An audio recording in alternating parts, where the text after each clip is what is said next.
So we're here today at Fondren Library on January 30th, 2020, interviewing Wei Huan Qian for the Houston Asian American Archive.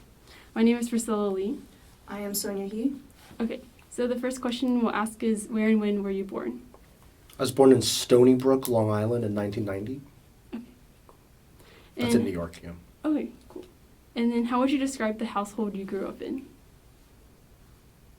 Suburban household, middle class. Okay. And then how about your neighborhood that you grew up in? Suburbs of Long Island, Mm-hmm. yeah. Okay. Tree in the backyard. Do you have any siblings growing up?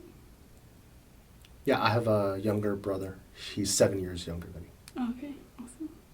And then, were you always in Stony Brook? During your childhood, or did you move around? I moved at the age of 7.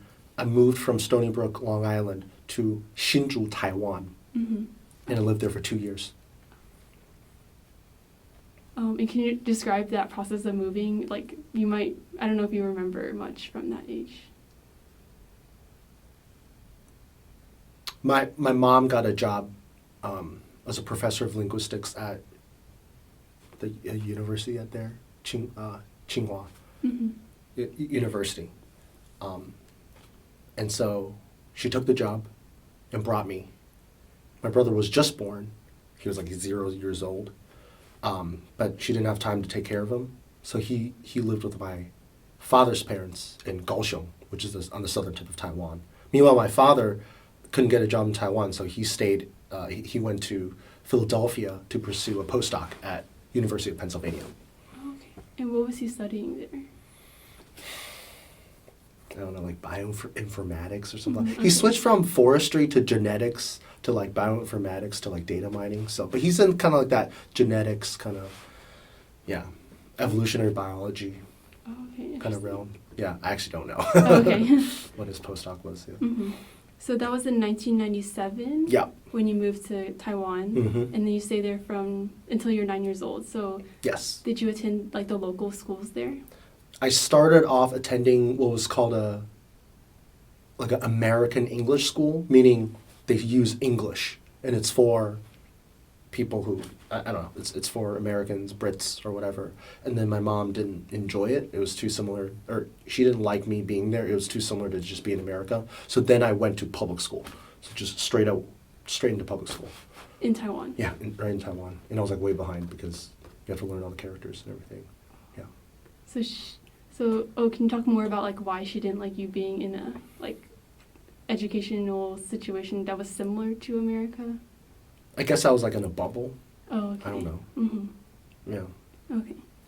So what was that like, having to learn the characters and the language? I don't know, Mm-hmm. because I feel like I was so young and I blocked out a lot of stuff. My mom said that apparently I would be crying and doing homework until midnight, and that I was so behind. I don't remember that. She said she was really tough on me. She's regretful. I don't remember that either.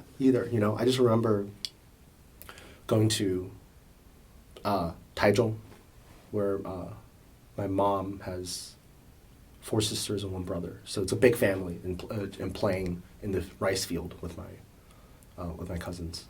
That's mostly what I remember. Oh, Yeah. okay. Any other experiences that you had there that you remember? Several, sure. What are you curious about that pertains to what the Asian Archive is interested in? Oh, I guess it's whatever you're interested in sharing, and what you want to be on the archive. Like something funny? This one time, it was 2 or 3 a.m. I woke up, and there was a dog barking, and we didn't know where it was, so we walked outside of our apartment, which is, in Taiwan, there's a lot of first floor apartments where the sewer is right over there. It's hard to explain, but the sewers are all kind of open and out in the open, but covered by these concrete kind of grates.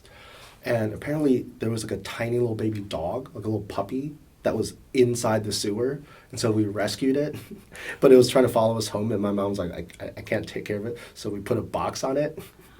Oh. So because we didn't want the puppy to know where our house was. Mhm.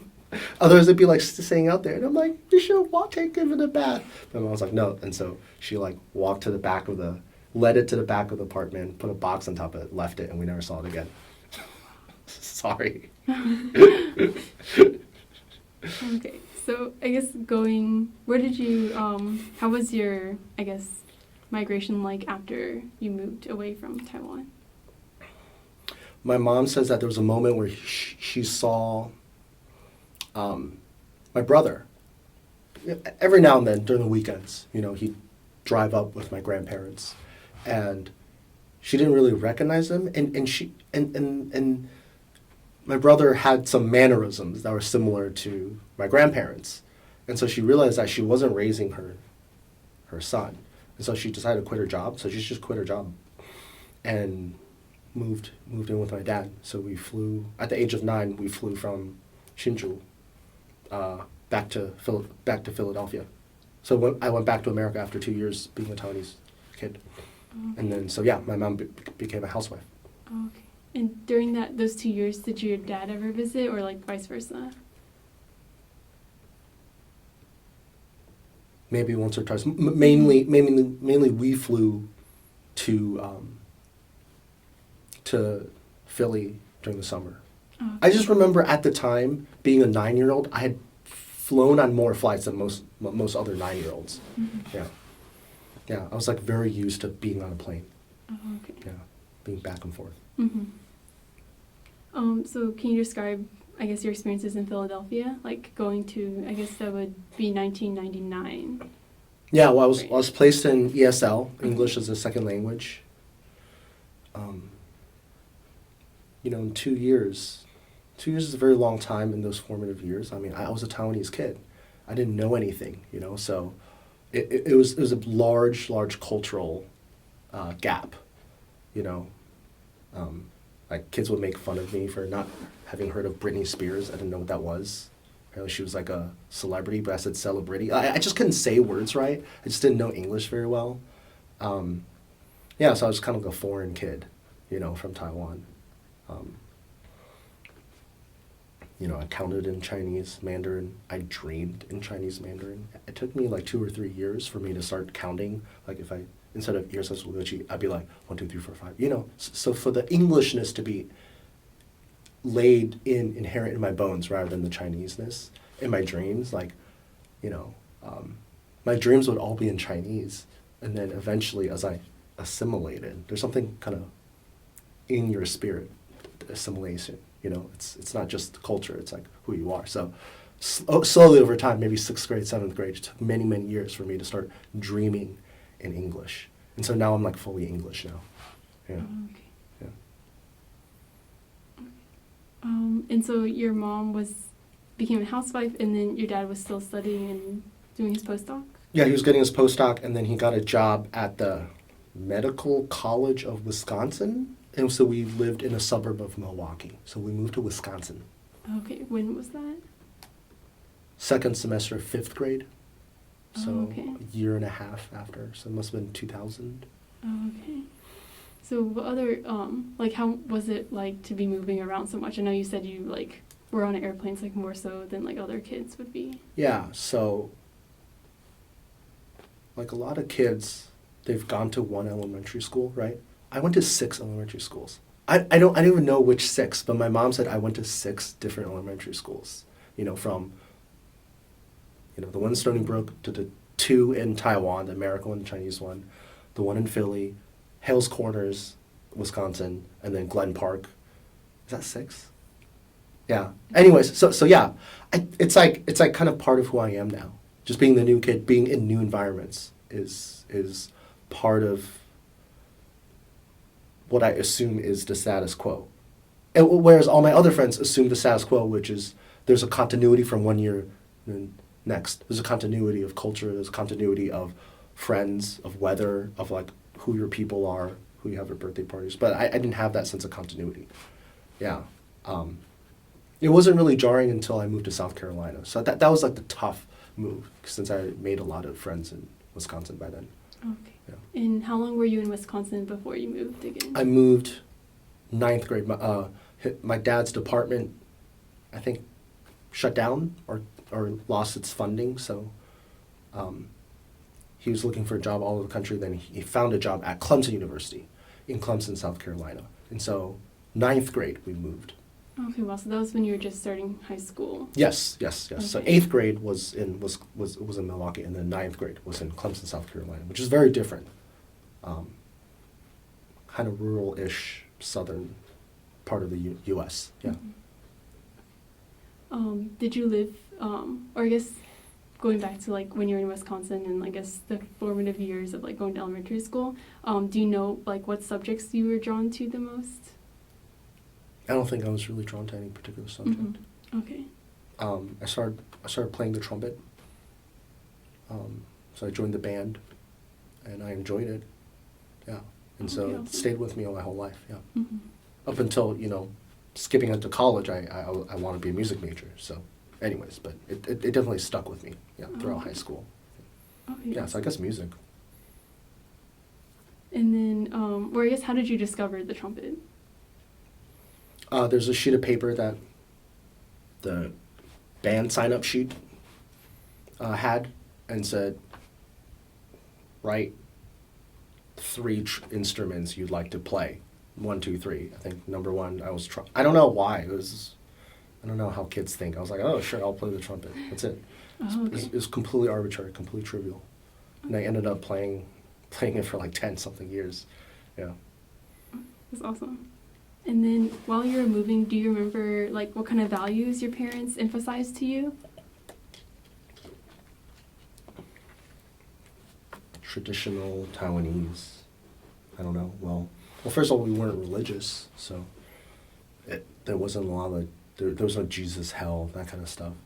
That's really rampant in South Carolina. I don't know, studying values. Like, can you be more specific? I don't know. I mean, don't it's know. just it's so Yeah, I encompassing. know it is very vague. I guess. Being cheap, I guess. We're kind of cheap. Can you describe more of like what traditional Taiwanese values are? Or is that yeah? I mean, they're like tiny things that I guess you can like say are metaphorical of other things. So like I'll get yelled. Okay, here are the things. I know what I get yelled at for. Okay, so I got yelled at if I like didn't finish my food. So it was like very into like finishing my food. It's like every speck of rice on your plate is like a mole on your future wife. Do you know that saying? Are you guys? Yeah, something similar. Do you know? Yeah. Yeah. Okay. Thank you. Yeah. Yeah. Don't eat until like the oldest person on the table is eaten. You know. Yeah. I mean, similar to pretty much every other Asian American kid, there's this divide between the world that exists within the home and like the world outside. So whenever I had friends coming over, it's always kind of like, hey, welcome to my house. This is what we eat. This is how we do things. You know, it's, yeah, I was always nervous. Yeah. Did they usually accept, or I guess, how did they receive? Yeah, I mean, it generally was, maybe I was drawn to, and the people who were drawn to me were also kind of outsiders or like nerdy people. I don't know. Like the cool kids were never like, hey, let's be friends with like this weird fobby. At the time, I guess I don't know if I was fobby, but like, you know, this foreign-ish kid from Taiwan, you know, who was quiet and never said anything. And I don't know, just a little odd. I was pretty odd. I was an odd kid. I had like odd, weird mannerisms, you know, so I didn't really fit in. Yeah. Oh, okay. Okay. And then going to where you moved from Wisconsin to South Carolina, what year was that? 2004. Okay. And then can you describe, like, I guess, going to high school in South Carolina and that move as well? Yeah, I started off joining the marching band before school and then entered a school. And yeah, they say South Carolina is the buckle of the Bible Belt, so yeah, pretty racist, pretty Christian, evangelical. I remember this one time I was talking to one of my friends about like Jesus, and it came out that I didn't believe in Jesus Christ, and I was completely ostracized, and so I had to sit by myself during lunch. So yeah, I found it very tough actually. It was very difficult for me to fit into more of a rural kind of society. My family, my parents, kind of our culture, generally more East Coast-ish, more liberal, more kind of intellectual, and so it's harder to fit into whatever culture South Carolina had. I guess we had some cool kids, which is kind of like rich, white, somewhat attractive kind of people. Yeah, so I think definitely instilled in me was this sense of not being seen, not being worthy necessarily, you know. And you could tell my mannerisms that I was not a very confident person, you know. Okay. Yeah, I guess it's kind of changed. I've become my persona has really changed. I've kind of come out of my shell since then, but yeah. Okay. And then, did you have any mentors in high school? Like any teachers you really looked up to? I had an English teacher who I liked, and she got me writing poetry, and I think that's when I started enjoying writing. And she said I was talented. She said I had a natural flow in writing, which is very strange. I guess it took me until high school to somewhat have a grasp over English. My physics teacher was really good, and I really liked physics, so I chose to major in physics in college before switching to music, before switching to English literature. So I had three. Oh, okay. Yeah. So I guess like this move to South Carolina and like I guess the culture shock. Did you Absolutely. did you experience? Did your younger brother experience the same? Did you guys? Were Yeah, you dude, guys he was bullied. He would come home crying sometimes. Yeah, because he didn't even go to just D.W. Daniel, my high school. He went to R.C. Edwards, my middle school, and apparently, like, stuff was rough. It was rough, you know. We don't really know. We don't really know. He just mentioned it later in life, and my parents apparently didn't really know. So, yeah, I don't. So we don't really know what kind of names he was called, or if he was beaten, or if he was kicked. He was definitely kicked. Like a freshman, I guess like a sixth grader in middle school. So not a freshman, but like a sixth grader in middle school gets bullied by the eighth graders a lot. Yeah. So we hear some stories, you know. I came into South Carolina in high school, so I was somewhat formulated, and I just did not fit in. He came in 7 years younger than the ninth grader, so second grade. Yeah. Yeah, he went through a lot. Yeah, he was an outstanding English student, but because he filled out a form that he spoke Mandarin as a second language, because there was a language other than English, for some reason he was automatically forced to take ESL for many years. So he was taken out of class into ESL with a German student who was also in honors English, and wasn't allowed to pass ESL. Yeah, to me, I think it was racism. Yeah, it makes no sense. Makes no sense.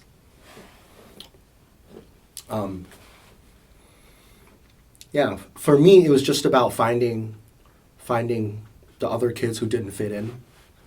So my best friend was a homeschooled kid. My other friend was kind of a nerdy kid. And just sticking to them and just keeping your head down, you know? Yeah. Okay.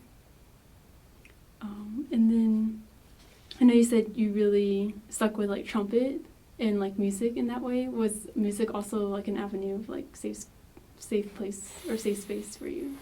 Yeah, got along with the band geeks. I ended up being band captain in senior year.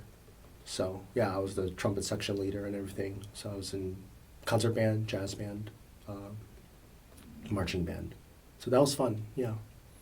Music was fun. Oh, did you have any questions? No? Okay. And then I guess we can move on to like your college years, and you said you wanted to do physics first.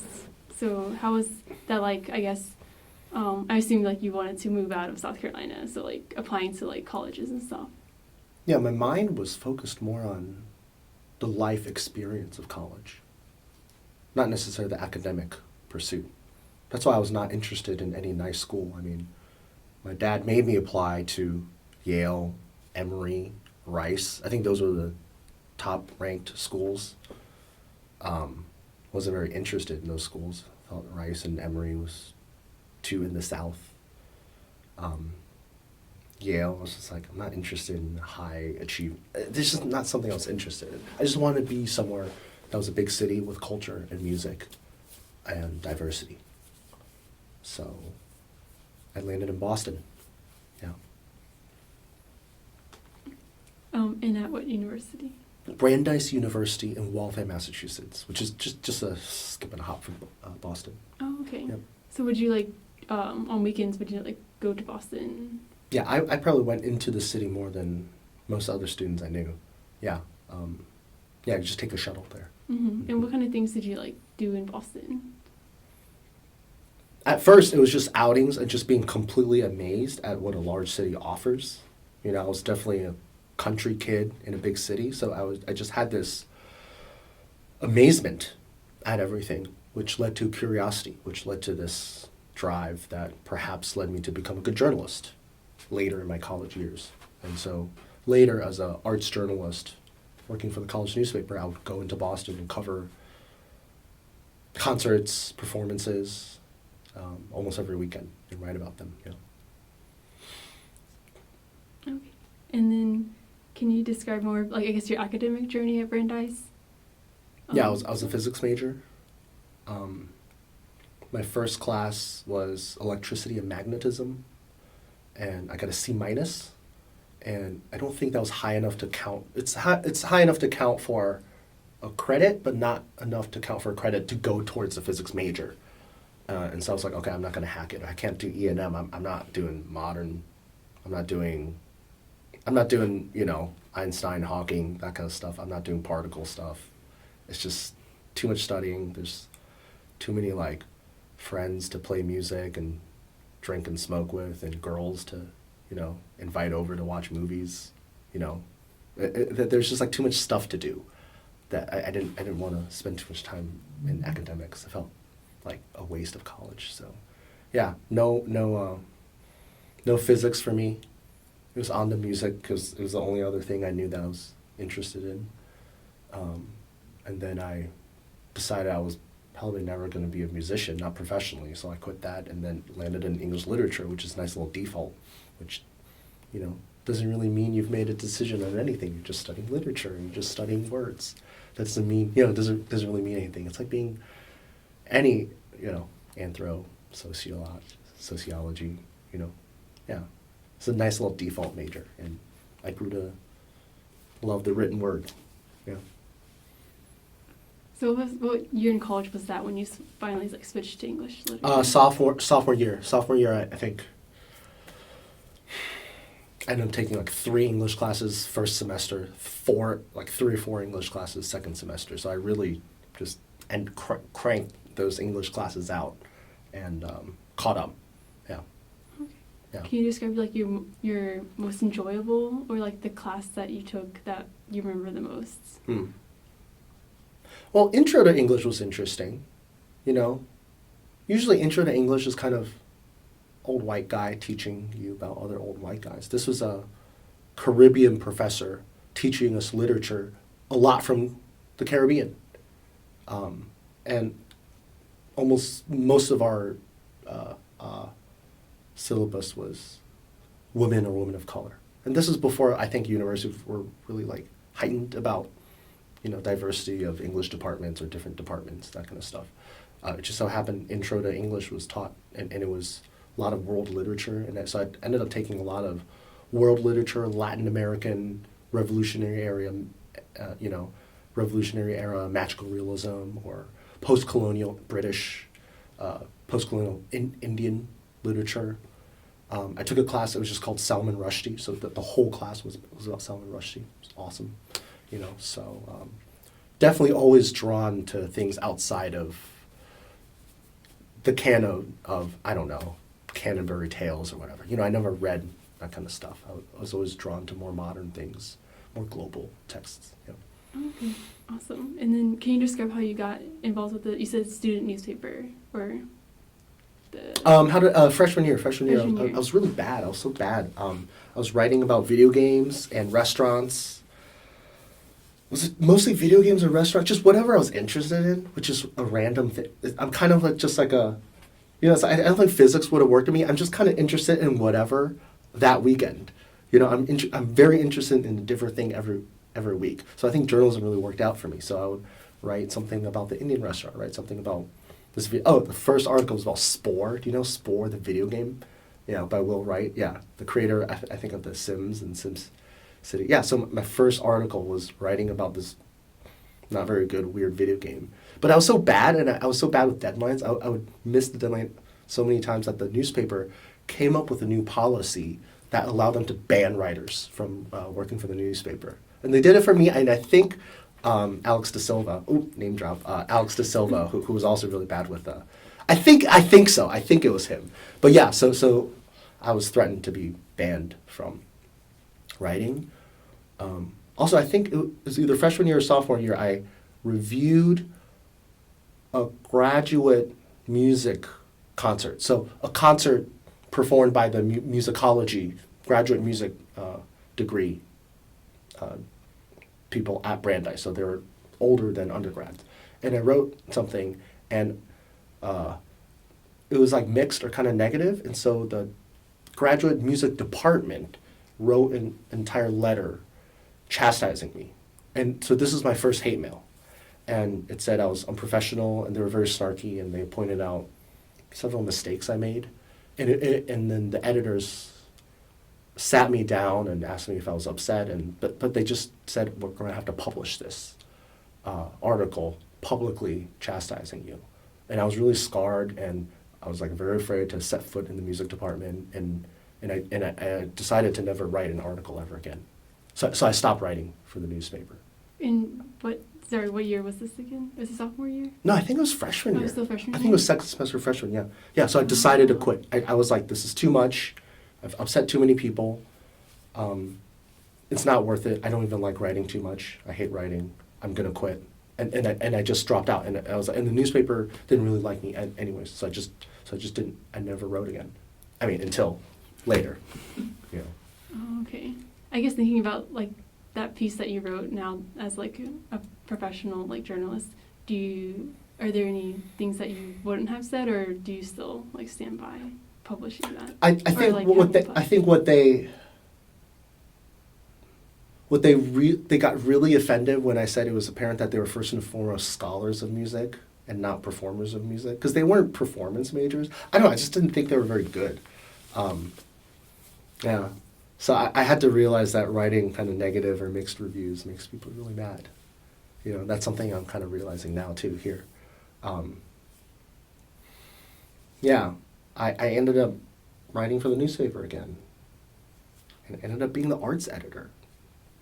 Like, very unlikely. Like me, I was one of the worst writers. I ended up being the arts editor. And I think it was senior year, I was like a senior arts editor. I ran into that same woman who penned this letter with like 10, signees, and I was like, hi. She's like, hi, and I was like, oh, I don't know if you know, but I work for the Justice newspaper, and she's like, yeah, I know. And then she looked at me, and she gave me this cold stare, because I remember she was a French horn player, and she like hated me. But this is freshman year, so this is 3 years. Like, imagine meeting someone freshman year of college, and then not meeting them until senior year. It's like kind of crazy. It's like, would you still remember? And she gave me this glare. She's like, yeah, I know. You've gotten better. Okay, so can you describe how you got back into journalism, since like you said you were scarred by that? This guy Brian, he was the arts editor at the time, and I guess they were really desperate looking for arts writers, and he liked my writing. Yeah, I feel like my journey generally wasn't me deciding to do something. It was someone else who saw some kind of glimmer of maybe talent or hope or different kind of energy in my writing, deciding to kind of lift me up, give me an opportunity. So the assistant arts editor, Brian, was like, hey, the 2 editors, they're retiring, they're tapped out. Would you like to come be assistant arts editor? And so I was like, okay, sure, I'll come in. And then, yeah. This was senior year? End of sophomore year, I think, junior year. Year. And it was really tough deciding, because I knew being arts editor would take up almost all my time. Like most people who do newspaper, they don't do any other curricular activities. You can't really join like another club. You just don't have time. Otherwise, you're just going to be failing out of school. So I knew that I couldn't do that and also study for the LSATs because that was my plan. I was like, I'm gonna be an English major because math, science, I can't hack that. I'm gonna be a lawyer. That's my PR strategy for the Asian people asking me, including the 2 Asian people who gave birth to me. Yeah, so I was pre-law and I was studying for the LSATs and I wanted to be very, very good at law and become a successful lawyer. But I was also offered this opportunity to become an arts editor. So I was like, well, am I going to be an arts journalist or am I going to be a lawyer? And it took me like several months of me just thinking, lawyer, journalist, lawyer, journalist, lawyer, journalist. Money, no money, money, no money, money, no money. And I chose to be a journalist. I chose to not study for the LSAT. So I sold all my LSAT books and I just dropped it. After taking like a couple law classes, studying for the LSATs, looking up all the rankings and T14 and reading the Above the Law blog, and I was like fairly immersed in law, and I just left it. What made that decision to leave it? I guess it was just too freaking fun to get free tickets to a new experience and go and see some famous African trumpet player or see some strange avant-garde ballet, or see what did I see? I saw some interesting art, Spring Awakening, I saw Spring Awakening, I saw Rock of Ages, I got these free tickets and I got to interview really cool famous people, and it just sucked me in. It just sucked me in. Like, I was like some college kid interning for a local newspaper company because I'd applied for an internship by then. And I was able to interview, who are the two? Oh, I was able to interview Wynton Marsalis. And I was like, oh my God, wow, Wynton Marsalis, wow. I'm a trumpet player, it's amazing. And then a couple of months later, I was able to interview Lang Lang, the piano. I was like, oh my God, Lang Lang, wow, wow, wow, wow. I used to play piano and it's just like, again and again, I would go into these musical rooms. And if I was a musician, I'd just be some chump who wasn't very good, but I was a journalist, so I would go into the back room and interview the famous musician. And the access was just amazing, It was just so much fun. It was so much fun. I loved it. Yeah. Right. Yeah, I was like, if I can, I'm obsessed with this. If I could do what I love, I won't have. Isn't that like better than making a lot of money? Like if you make a lot of money, you're gonna have to spend a lot of money to enjoy life. Well, why not just do something that is enjoyable? So that was my rationale. Yeah, it took my parents many years to get behind that. So at first they were not happy with that decision. No. Yeah. And then I guess we can like keep going with that. Like, at what point were they I guess come to terms with your decision? Just when I started being successful, I was very clear about telling them every time I had a success in my career. Every time, every award, every promotion, every raise, I would tell them, and they'd be happy. They'd be happy. I'm like, oh my God, okay, I guess he's successful, So, yeah, it took a while. The first couple years was very tough. Yeah. And then, what was the name of the local newspaper that you got an internship at? Well, I was interning for 2 places. The first one was the Boston Phoenix, which is shut down now, like almost all weeklies. And Gatehouse Media was a company that owned the local suburban. It was like a group of suburban newspapers. So I was writing for the art section, the syndicated art section, that would run in these local suburban newspapers. Local suburbs as in Needham, Waltham, Somerville, Cambridge, Dedham, Brookline, Newton, greater Boston area. So that was that's the company I ended up getting hired at. So that was my first job, working for a local suburban newspaper company, earning $26,000 a year in Massachusetts, which is a lot more expensive than. So that's probably like earning like $20,000 a year in Texas, I don't know, maybe 19 in Texas, but 26 in Massachusetts is really tough. Yeah. really tough. And so, what ways would you like get by? Do you remember those days? I eat a lot of chicken legs, just microwave chicken legs, very tasty. Potatoes. I had 5 roommates. Yeah, kill a lot of mice. Yeah, God, our landlord was such a creep. There'd be like drug dealers upstairs, like actual drug dealers. Yeah, yeah. Our landlord always wanted to. We had a female roommate. He always wanted to try to get dinner with her. Yeah, it was pretty shady. It was pretty shady. Me and my girlfriend would come home after a date, and this one time there was this old man in nothing but a diaper standing on our porch. And a couple seconds later, police came and detained him and everything. But it was just kind of a weird part of the neighborhood. What you know? neighborhood? It was in Waltham, but it was like the weird part of Waltham. Okay. The part that the students like never went to. Yeah, kind of like past Main, like on the other end of Main Street. Yeah, but I got good at being poor. Really, really well, and I knew that if I can sort of sustain myself on $26K, then I don't really need more money than that. You know, I think maybe I'd like to make maybe 10 grand more, but anything more than that is a luxury. So I definitely embraced the frugality that comes with being a writer, because you care about other things. That it's not, you know, comforts that comes out. That's not something you care about as much as the mission of being a writer. You know, yeah. Does that make sense? It doesn't make sense to a lot of people. I talk to like a lot of people. They're like, it doesn't really make sense. Why would you want a job? Why would you want to get paid $26K?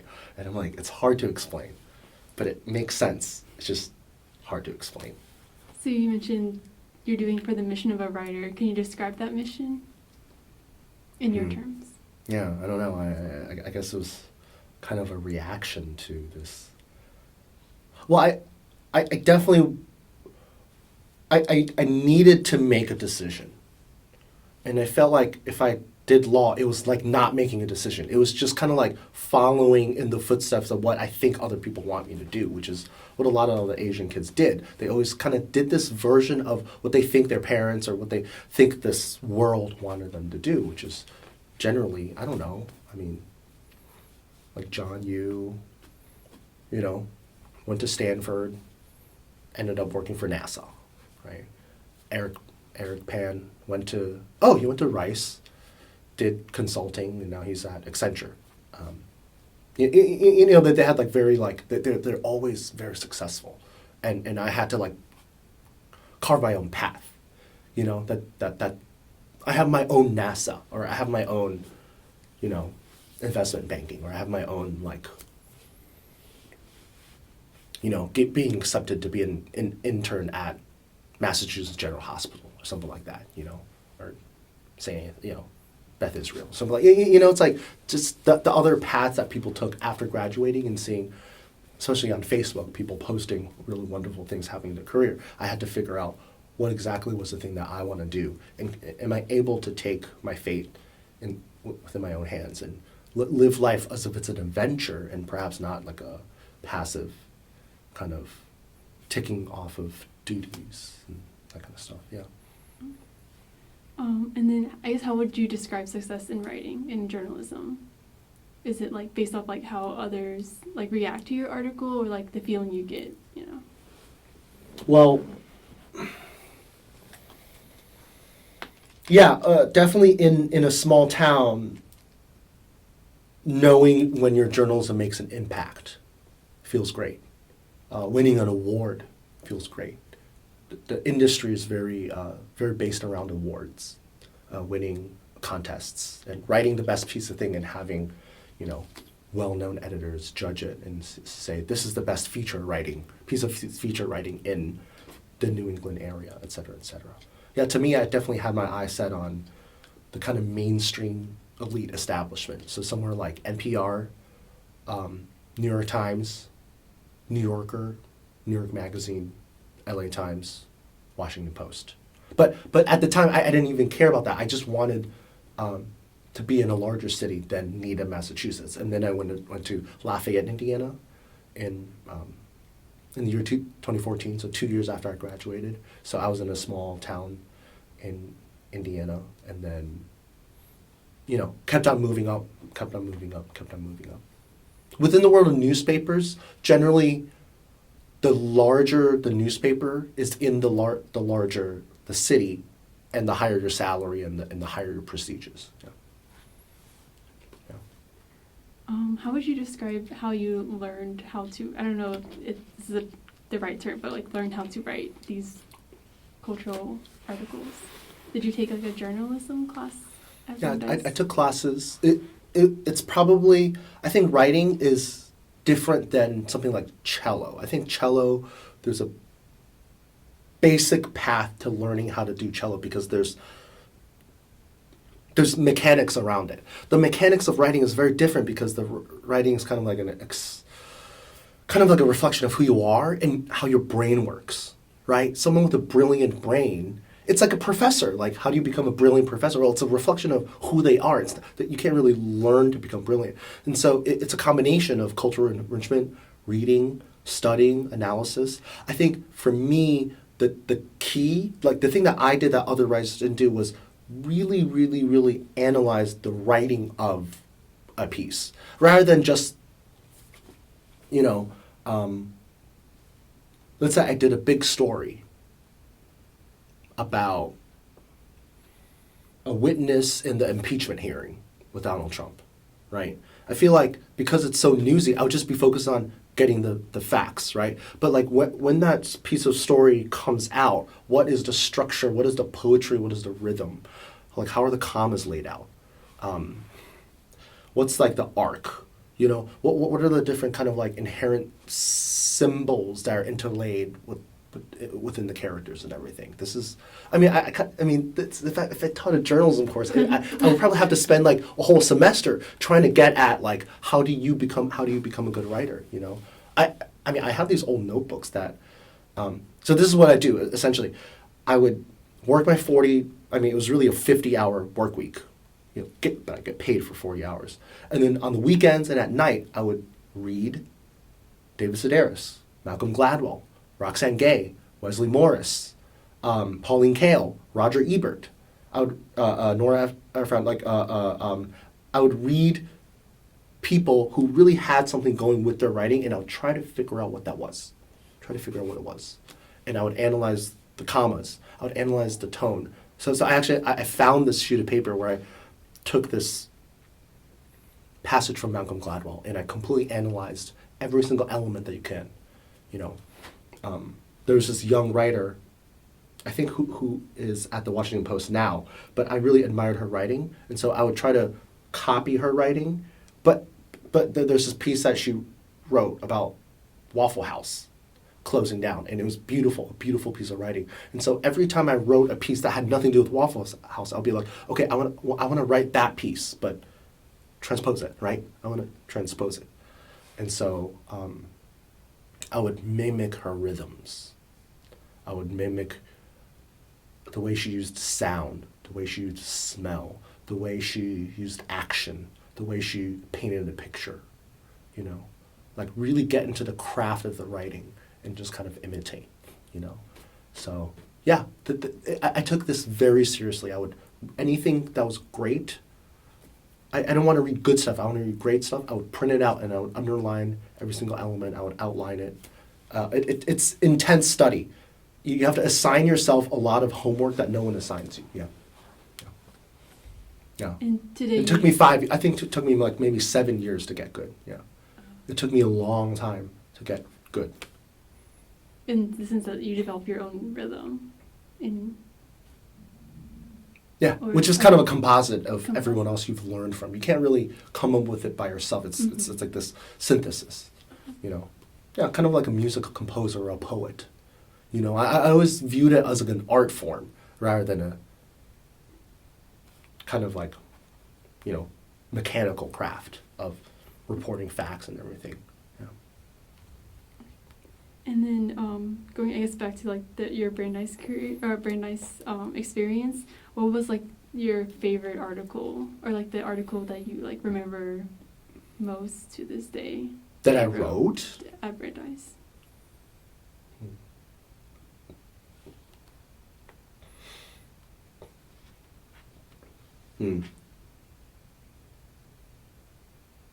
I wrote a profile of this guy, Mohammed Kundos.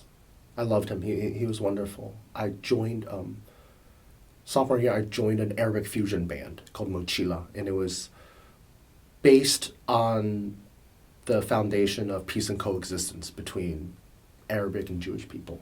And so it was started the year before, amongst some Arabs and some Jews playing a combination of music that they knew: jazz, classical, traditional music from Palestine. Muhammad was from Palestine.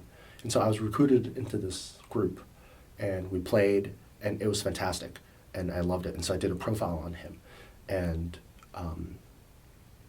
I wrote about his nose, I think. I started off writing about his nose, the way his nose looked, and it didn't work, and my professor said it didn't really work, and I think I got a B- on that paper. And I worked so hard on it. I worked harder than any other paper, and I got a B-. And there were papers I really BS'd in English, and I would get A. So it was quite frustrating.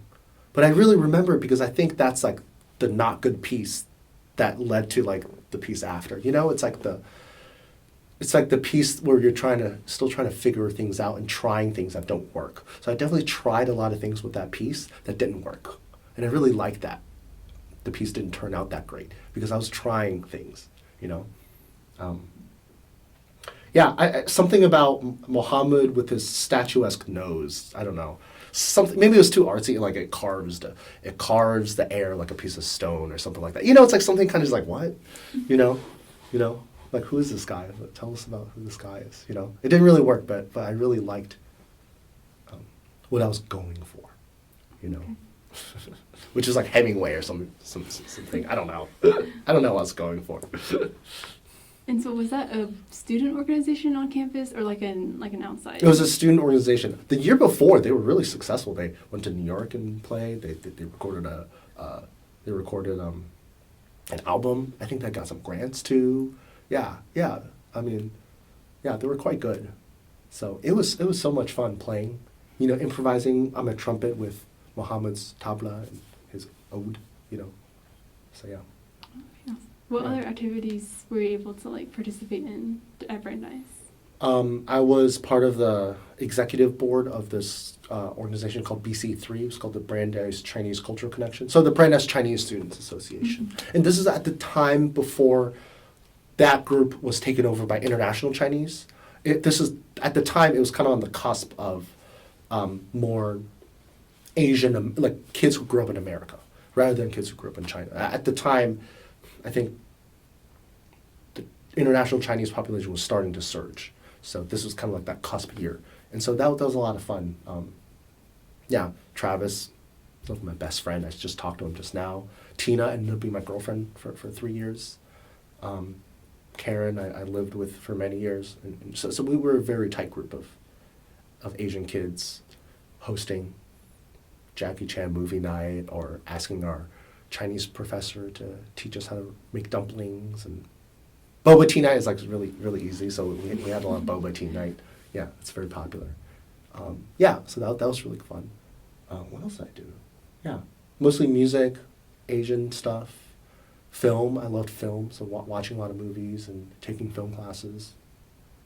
It was really a lot. Like being an English major really, I mean, no offense to English majors, but like it really gives you so much time to do everything else because you really don't need to spend too much time on it. It's really like maybe the 10% of the time that it took to be a physics major, you know? Yeah, anyways. I spent all my time studying for physics and I got a C-, and I didn't spend that much time, and I still got A's in my English class. I don't know, maybe I'm more talented with writing, or it's just easier, but I just spent so much time doing so many things. It was wonderful. Oh, I miss college. It was definitely better than after college. Yeah. Better than when you're after you. Yeah, it's definitely like the best part of my life. Oh, you know. Okay, awesome. Yeah. All the time after graduate college has not been as nice. It's still good, but life definitely gets worse after college. Yeah. Yeah. That's not bad. I mean, it's just college is better than after college. Mm-hmm. After college, worse. Oh, okay. I'm sorry. Are you a senior? Sorry. Yeah, I'm a senior. Oh no! Oh no! It's okay. Oh no! Oh, okay. I think for English majors. I think if you're a Oh, computer okay. science major, life after is easier because you can get a job and all that kind of stuff, you know. Mhm. So Okay. Let's see. And so you, after graduating college, you stayed in Boston or stayed in that yeah, Boston area. Boston Yes, area for 2 years, yes. working on the two internships, or was that during college? Yeah, during college. After college, I needed a full-time job, Okay. and so I ended up getting the job at Gatehouse Media. So I was a local suburban newspaper, Okay. reporter for 2 years. Mhm. Yeah, until applying to jobs all over the country, in all corners, West Florida, Wyoming, Colorado, Montana, Missouri, all did like kind of the less appealing parts of the country definitely had more opportunity for jobs because it was harder to attract people there. Most of the young, bright journalism students wanted to be in DC, New York, or LA, or maybe San Francisco, Boston, kind of like a sexier coastal city. So the opportunities were greater for places like Lafayette, Indiana, which is where I ended up. Yeah. And what, I guess, newspaper agency did you? Lafayette Journal and Courier, owned by Gannett Corporation. Gannett owns USA Today and a lot of different papers and stuff. So I was hired as an arts and food reporter. Oh, okay. Okay. And how was that like moving from Boston with such a rich culture as you described to like Lafayette? How would you describe that move? It was terrifying. It was terrifying. I was like, I made this big decision in life to escape the South, go to Boston. I loved Boston. This is where I want to be. People are progressive here. People are very, they just share the values that I share, very intellectual. And to move to Indiana felt like, I don't know, kind of a step back or something like that. Yeah, so it definitely took a lot of courage to do something like that, Yeah. So I would say it was like one of the harder decisions I've made in life. I think that's the thing about being a successful writer or journalist. You have to make like tough decisions. Like I feel like moving to New York to be an intern for the New York Times, not a hard decision. You just say yes, Like accepting something shiny and fancy is not really hard at all, But going to like Indiana, yeah, definitely scary. Didn't know anyone, I had fostered so many friends, and we kind of, a lot of people stay in Boston because you have your friends, and you don't have to have a roommate you don't know and be in a city you don't know and just feel lonely every day. So, thankfully, I was equipped with 6 elementary schools. The fact that I went to 6 different elementary schools, and the fact that I was so used to being a new kid, so completely new environments. Actually, I do very well in, so I was very happy in Lafayette. I loved it. Yeah, So you probably my said, favorite job. oh, okay, awesome. Yeah. So you said it was a hard decision. Were you considering other options that were available?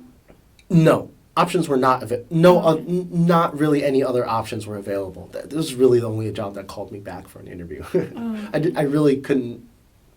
I mean, I applied for many, many jobs. I just did not hear back from anyone else. Yeah, I was definitely very struggling with my career. I definitely felt frustrated. Mm-hmm. Yeah. Okay. So you said when you went to. I mean, I wouldn't have gone to Indiana if I didn't have to. Like, if Okay, if the Washington Post called me, I would be like, okay, I'll go to Washington Post. Like, it was definitely like, this is the best opportunity for me. Mm-hmm. Okay. Yeah. Can you describe your your experience there? You said it was like your favorite job. I did a lot of wacky things. I think I grew the most there, and I wrote some of the best stuff there. I really challenged myself. I was just fully invested in being a writer. And yeah, like I'm not a guy with like a really good work ethic. I just tend to like to do things I like to do, but I really liked my job, I didn't really have any hobby. That was just the thing I liked to do. I liked writing. And so, yeah, I would stay at my job until like 10 p.m. sometimes, just chilling out, reading, writing. That was just what I liked to do,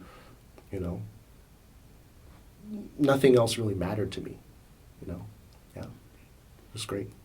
How would you describe like the demographics of like the journalism like fields? In general? Mm-hmm, in general. And then when you went to Indiana.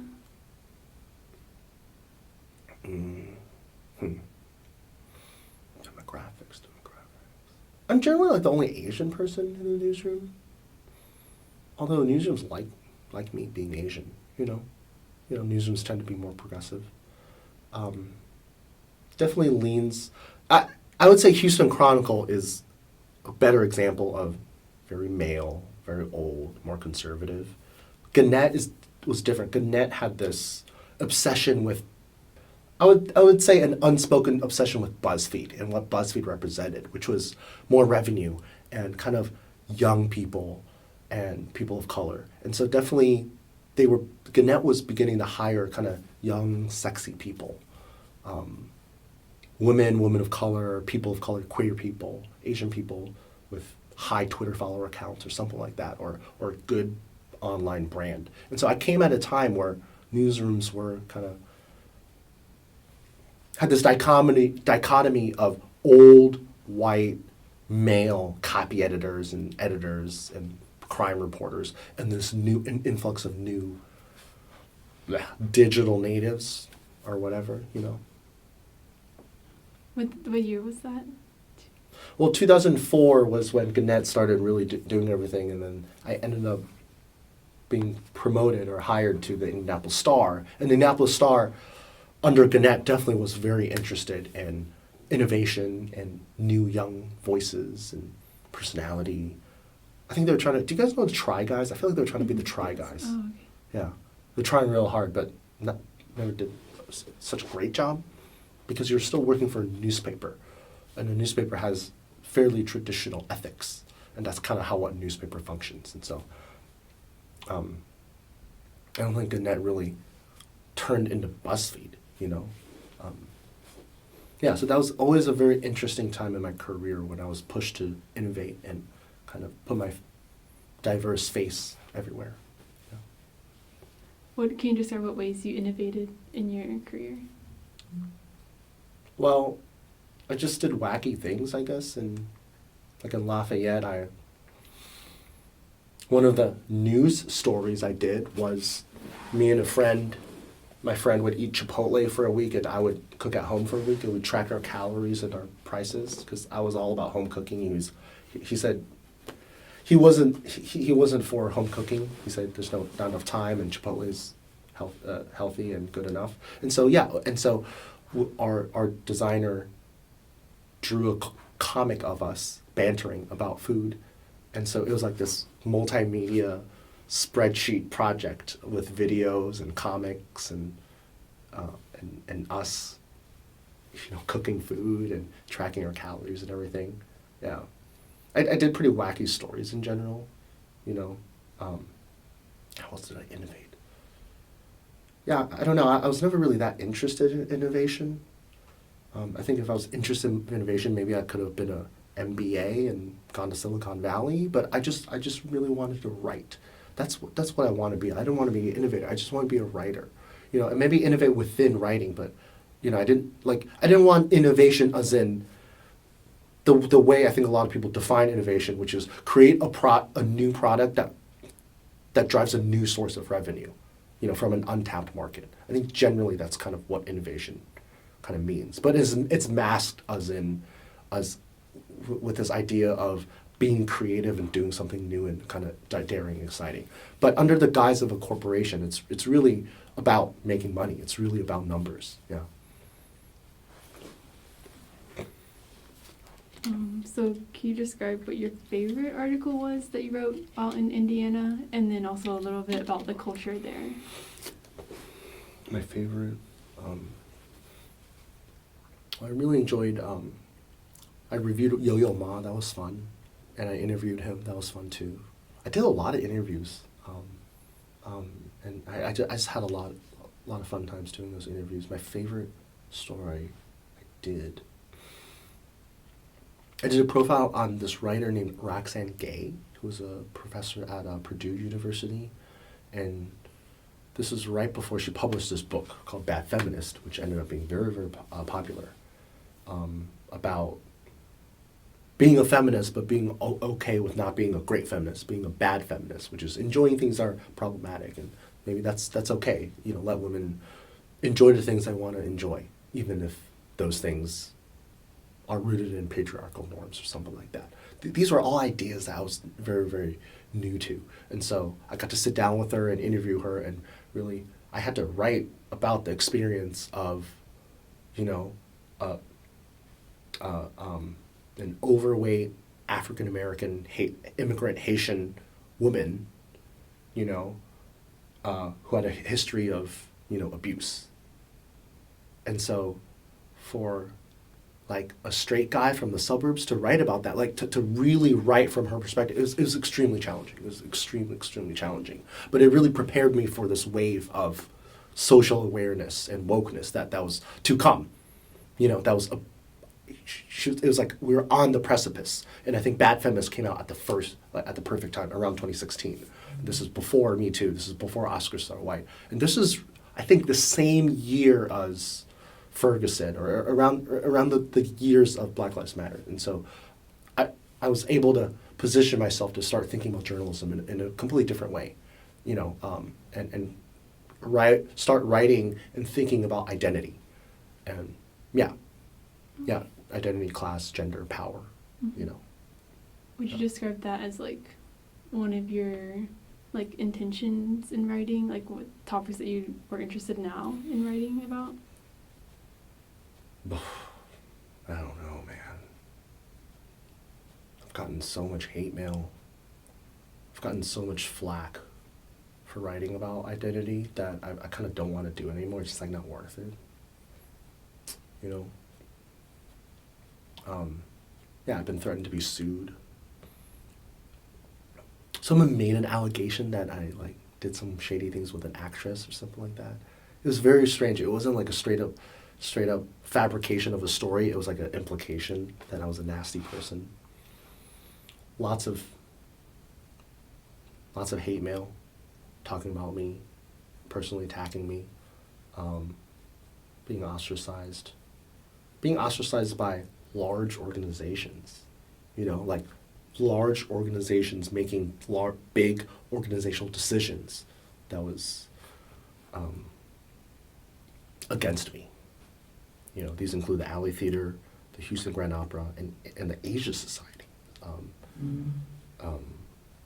Even the Houston Chronicle, you know. So I just felt like battling organizations, battling people you're friends with, battling people you write about, battling powerful people, it's just taken such a toll on me. Especially the Alley Theater stuff, the Me Too stuff that I did. And also just writing about race. I was definitely like very, very interested in writing about like being like an Asian, and now I'm kind of like don't want to be Asian anymore. I feel like the cost is too great. I feel like it's better to just kind of blend in the background. Yeah, I've definitely the past 2 years I've definitely prioritized mental health over social justice. Yeah, yeah. The years before I didn't care about myself. I want to put myself out there, and I definitely spoke truth to power. But now I don't really so much. Yeah, it's too much. Like the trauma's not worth it for me. Yeah.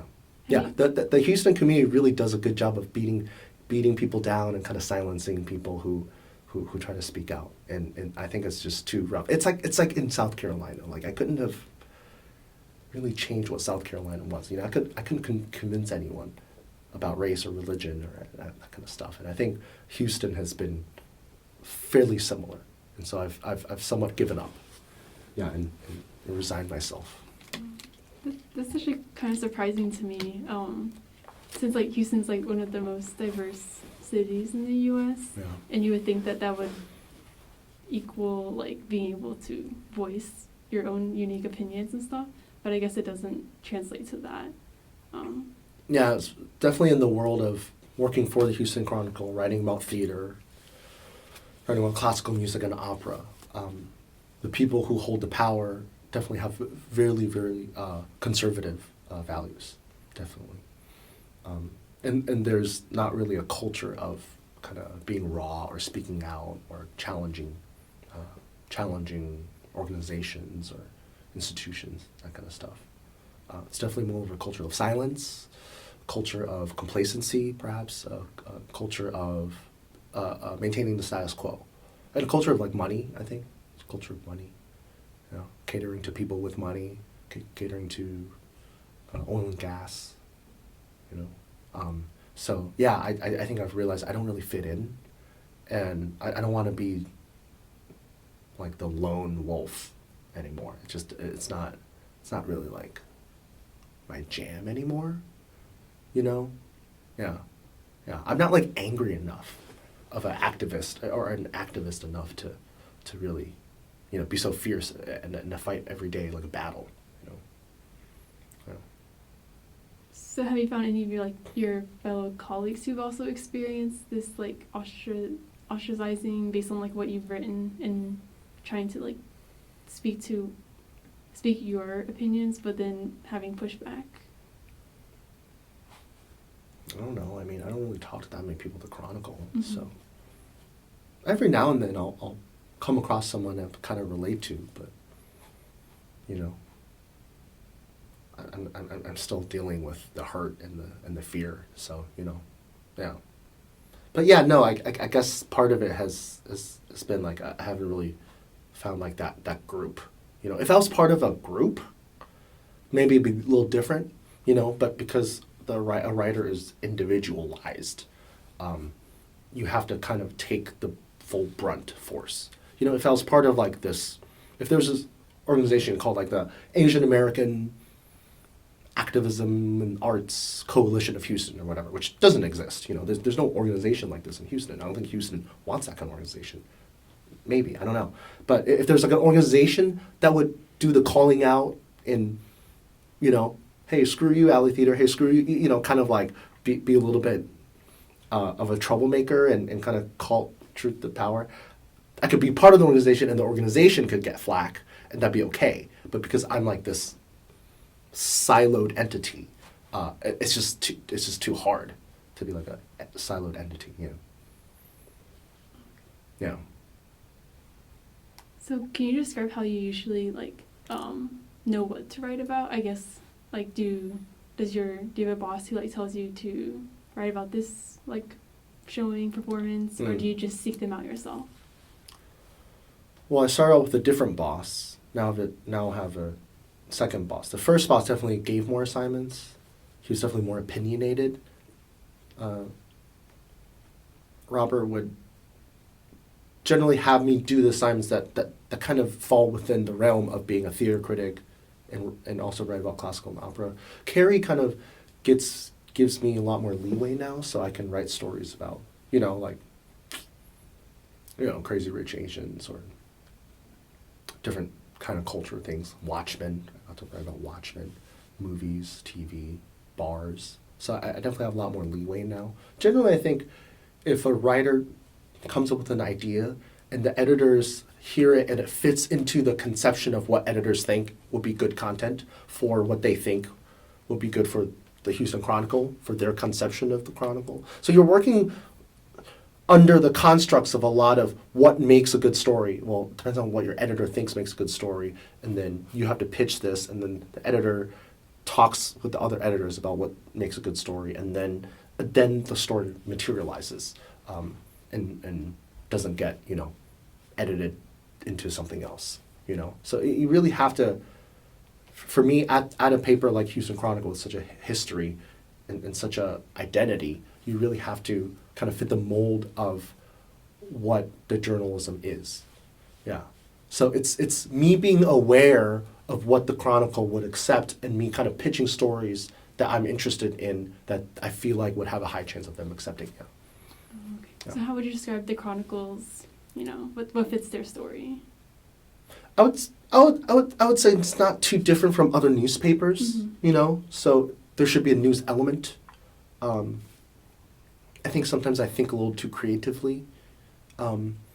So that Chipotle comic book thing would not fly because it doesn't really seem like journalism, Chronicle is generally all the editors are generally come from more traditional news backgrounds. So like good investigative reporting right now is what the Chronicle specializes right now. Yeah. Yeah. At Gannett, I would do things like start storytellings. Like a Moth. You guys know Moth? Mm-hmm. Yeah, Is it a so podcast? huh? Is it a podcast? It's also a podcast, but it's a Okay. live storytelling Oh, yeah. event. Mhm. So yeah, Gannett started a moth competitor called Gannett Storytellers, and I was brought on to start that thing. And you know, yeah, Gannett has a much more corporate structure that I think is trying to be BuzzFeed or some kind of, I don't know, something hip like Vice or Vox or something like, you know, Jezebel. I really don't know. I really don't know. But there is more of a taste for that kind of stuff. Houston Chronicle is more about traditional news. So you really, you can just get away with just doing good journalism. At Gannett, you need to do more than just good journalism. You have to do something funkier, you know. So yeah, there's pros and cons for both. Mm-hmm. Yeah. Okay. Oh, I don't think we ever got to how you went from Gannett to Houston Chronicle. Yeah. I just applied. It was a job for Oh, okay. theater critic and classical music critic, Okay. and I happen to have a classical background. I play piano and have good clips. Clips are, you know, like the pieces of writing that you submit. That's what clips are. And I had good clips, and yeah, and they hired me. And Yeah. what year was this? 2016 summer. Okay. Okay. And then how was that again, like moving into a new space and the differences in culture? Definitely lonely. Definitely lonely. Yeah. I think just graduating college, it's just loneliness is fairly dominant part of life for most people. I think at least in America, you know, maybe in more traditional, you know, maybe, I don't know, other countries, there's more of an emphasis on community and family. But I think definitely here, I realize people value their own career. They really value their journey, their mission. And so it's really hard for a new person to come in and kind of insert themselves. So it took me a while to feel not so lonely anymore, you know. So probably until I met Maddie, my girlfriend, about like 2 years ago. Yeah. Culture, definitely different. Definitely different. More conservative than I expected. I thought Houston would be kind of a liberal bastion, you know, and because of be so diverse or something like that. So it definitely has been an adjustment, you know. Yeah, I think there's less of a. I think, you know, maybe you guys don't really feel this because you're at Rice, but like if you weren't like a Rice student, you definitely feel like it's harder to find this kind of intellectual community of intellectually curious people who are kind of the sort of people who like live in Boston. It's just the culture in Boston is just like very different than the culture in Houston. Very, very different. Yeah.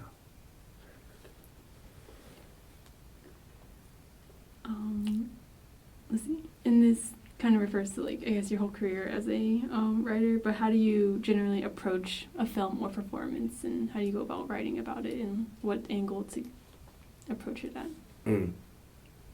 Like how I do it now, or how I used to do it in Indianapolis, or how I used to do it in college? Because I think there's been 4 or 5 different approaches. Like it's all Okay. about the approach. Yeah. It morphs. The whole art is the approach, I guess. You know, like I used to be like more knowledge based.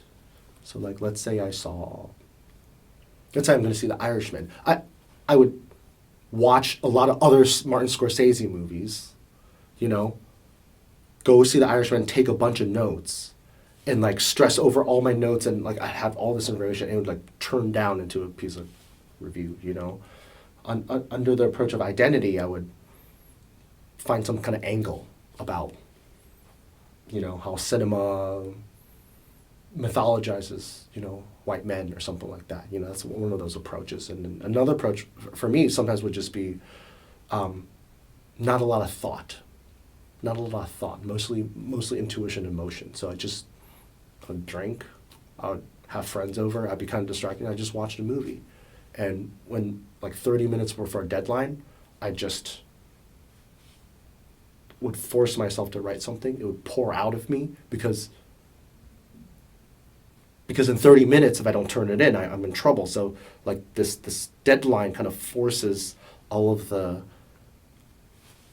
pretense and illusion and and kind of fanciness out of the writing and just turns into pure emotion and intuition. So I've been kind of using that method.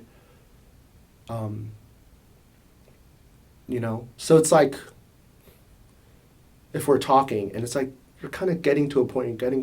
Let's say we're talking about something kind of sensitive, and then all of a sudden you started on a rant, and it's just like pure. And you're not even aware of how long you're talking and what you're talking about, and it's like this pure rant, and it just spills out. There's like this rawness to it, right?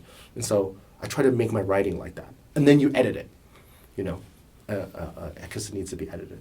So I think that's kind of my approach out, kind of like emotion, intuition over thinking and knowledge. Yeah. Very hard to describe. Writing is extremely cerebral. It's very hard to really describe how one approaches writing because you're kind of asking me, how does my brain work, right? That's kind of my question, right? Your question, how does your brain work, you know? Or like, how do you approach, like in this interview, the way I'm talking, I have a very specific way of talking where if we interviewed you or you talk in a different way than I do because I have a different personality. My brain is different, right?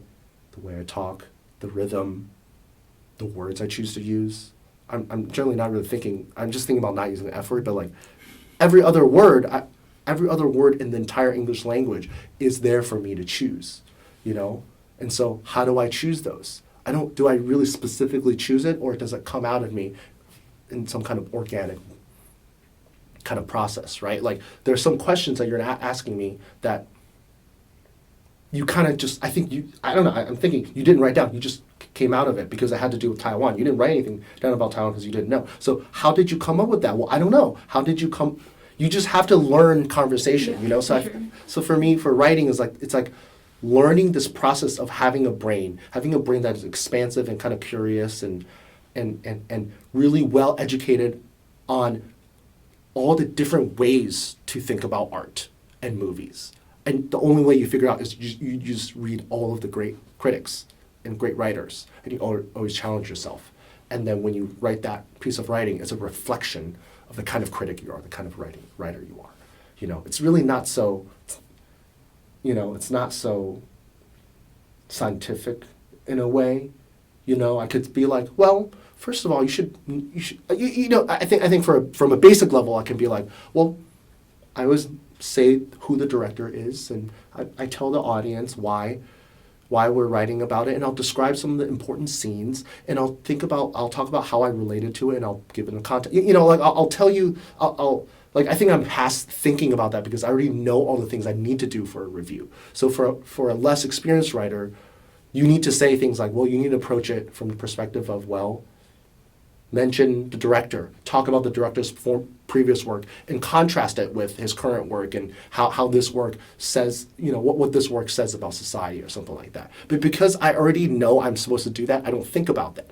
You know, so it's like when you ask me this question, I'm giving you an answer that is reflective of what I think about, which may not necessarily be, which might not necessarily be the full truth of what I'm doing because there's a lot of things that I've completely put inside my bones.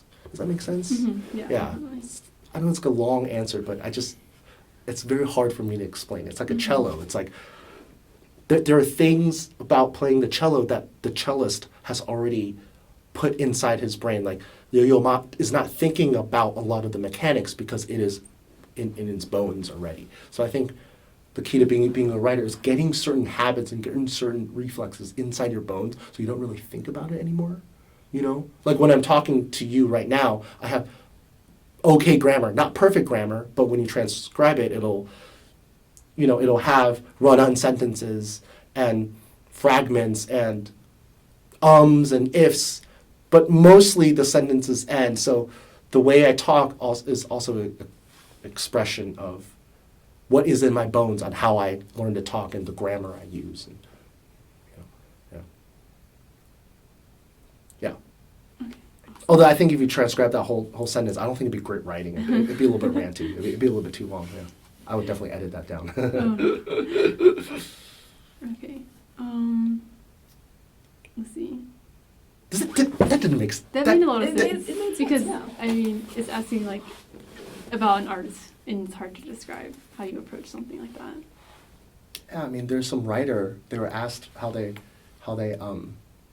write poems, and they're like, oh, I wait for the tornado to appear, and the tornado has all the words, but they're all they're all backwards, so I have to grab the tornado and look at my entire poem in backwards, and I write down my backwards poem, and then I have to flip the poem. I'm like, what? That's your process? How is that helpful? But that's their process, you know? It's like, it's so special and mysterious, you know? It's like having sex, right? How do you have sex? Well, there's certain things that you need to do, but it's like there's something that is purely about intuition between two people or something like that, you know?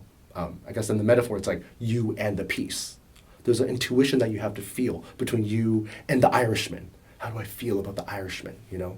Like, what speaks to you about the Irishman or Last Christmas or whatever you're writing about, you know? Yeah. Yeah. Criticism is so fun. Okay, let's see. I guess we can move on to like identity. So how do you identify yourself? As in like Asian, Chinese, Chinese American, Taiwanese, or etc. You don't have to have an answer as well. I mean, okay. So I think the political thing here is me and my family used to always say we were Chinese, but now we like don't say we're Chinese anymore. That's like a popular thing for Taiwanese people now. So we say we're Taiwanese and we're like not Chinese. So I guess I'm like, you know, definitely after the Hong Kong thing, I'm kind of very like Taiwanese, not Chinese, you know? And apparently this was like really big in the recent election in Taiwan, like Chineseness versus Taiwanese-ness. So, you know, growing up, Chinese, Taiwanese, it's just, I come from this place, I eat Chinese food, I speak Chinese, the language, we're Chinese folk. And we originally are from China and now we're in America. And so that's like the main thing that we bring to us, like which country we came from. If it was Malaysia or Singapore or Hong Kong, doesn't really matter because we're all Chinese people. And now I think that it's like a little bit more politicized. I don't really think too much about it, but I have been talking to my other Taiwanese friends, and I guess, yeah, it's like Taiwanese American. Okay. Yeah. Let's see. And how does identity like intersect with your work at the Houston Chronicle?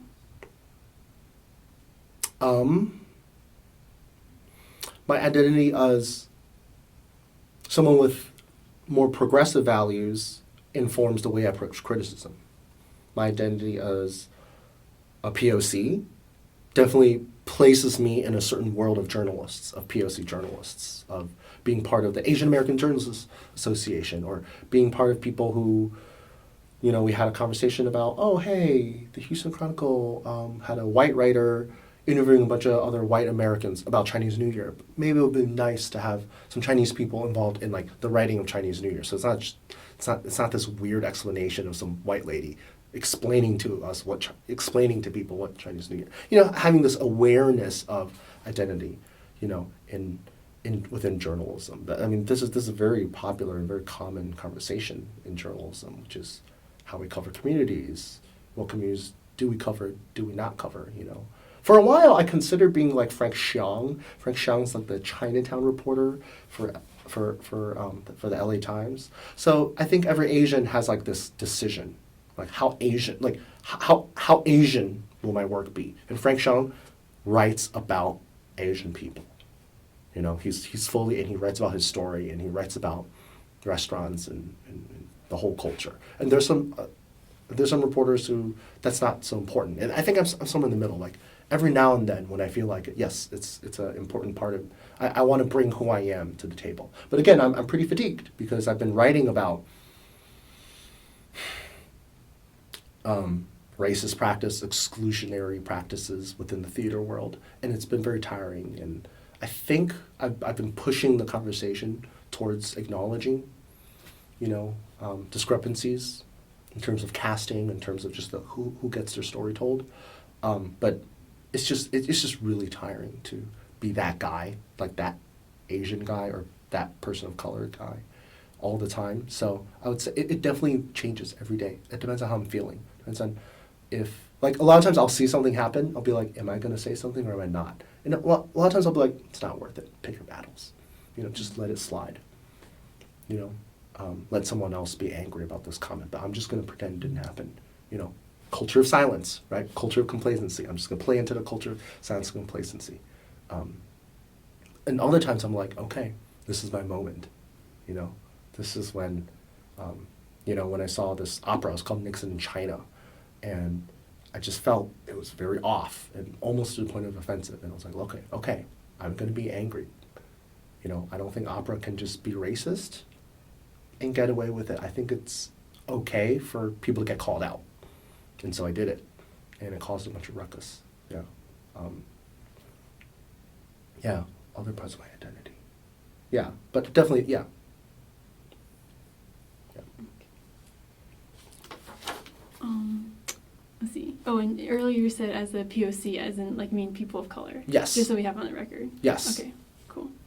And then I guess what is, besides the Nixon in China Mhm. article, what other articles an example where you've said like, oh, I'm ready or I'm comfortable with using my identity in this article? Mm.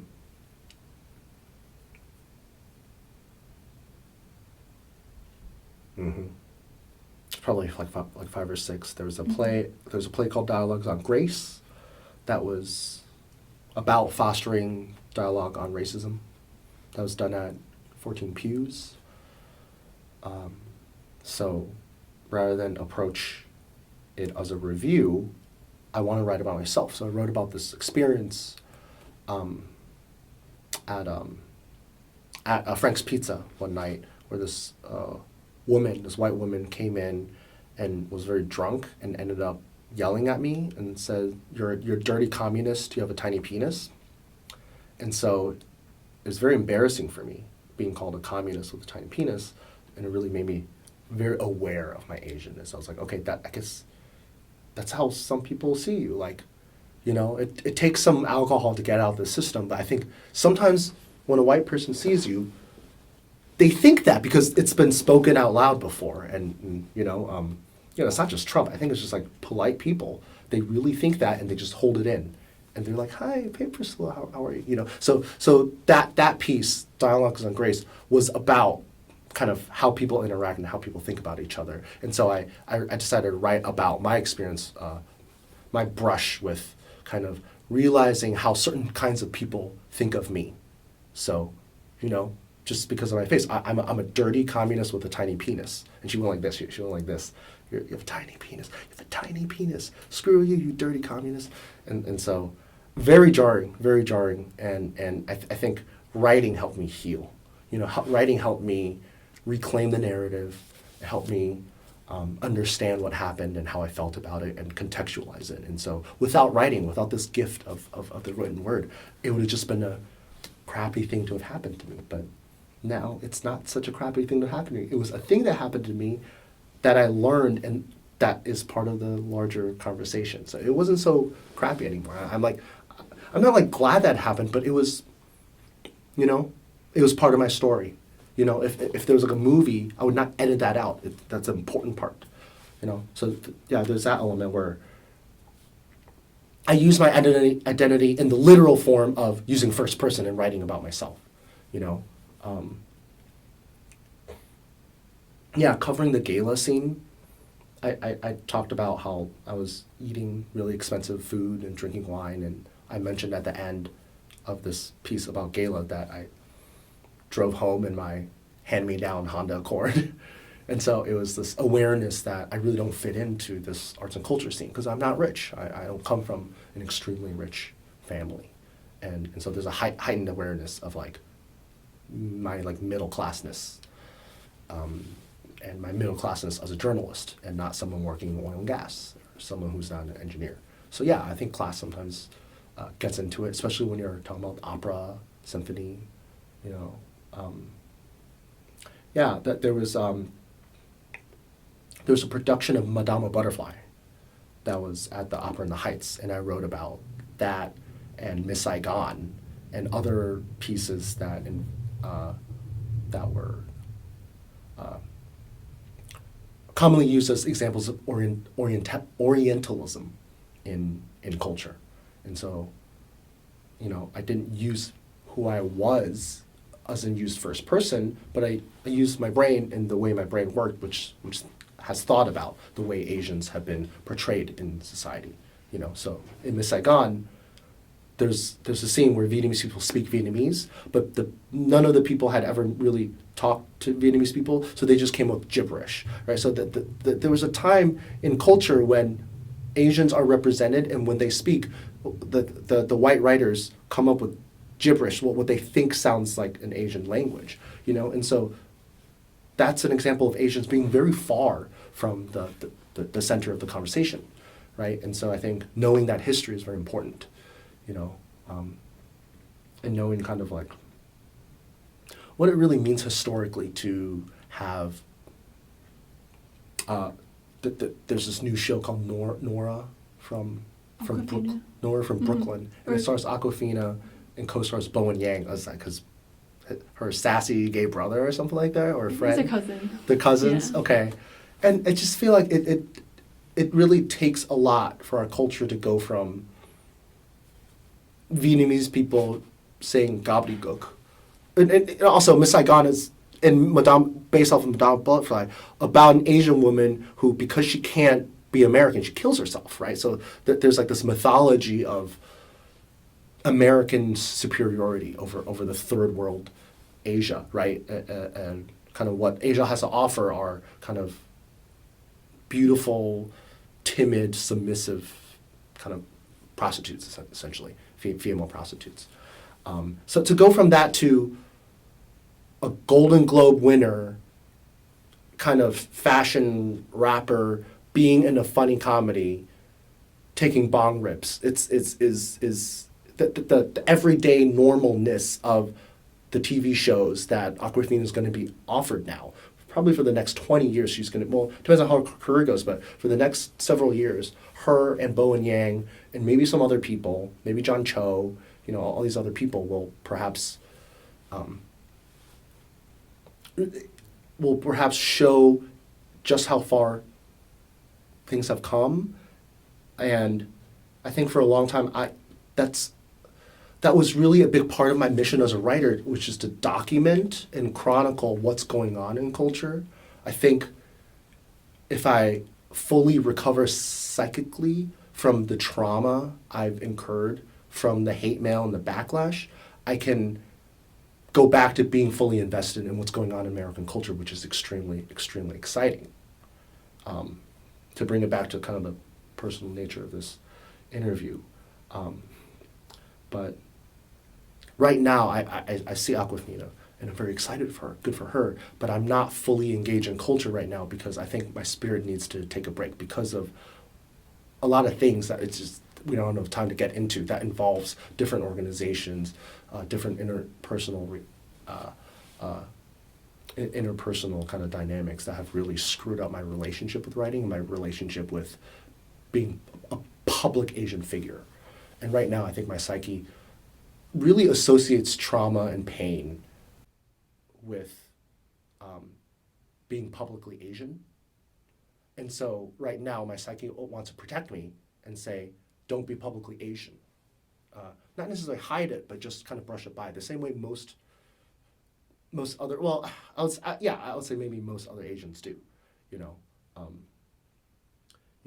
Maybe not Ann Chow, maybe not Asian activists, but the majority of us, we're not loudly making other people angry all the time. You know, that's just not like a good way to carry on with life. So I think perhaps one day I will find a good balance where I can belong in this culture without hurting myself all the time or having other people hurt me. You know.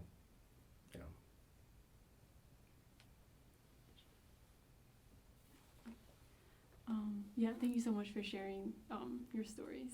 Can I ask like what your future plans are?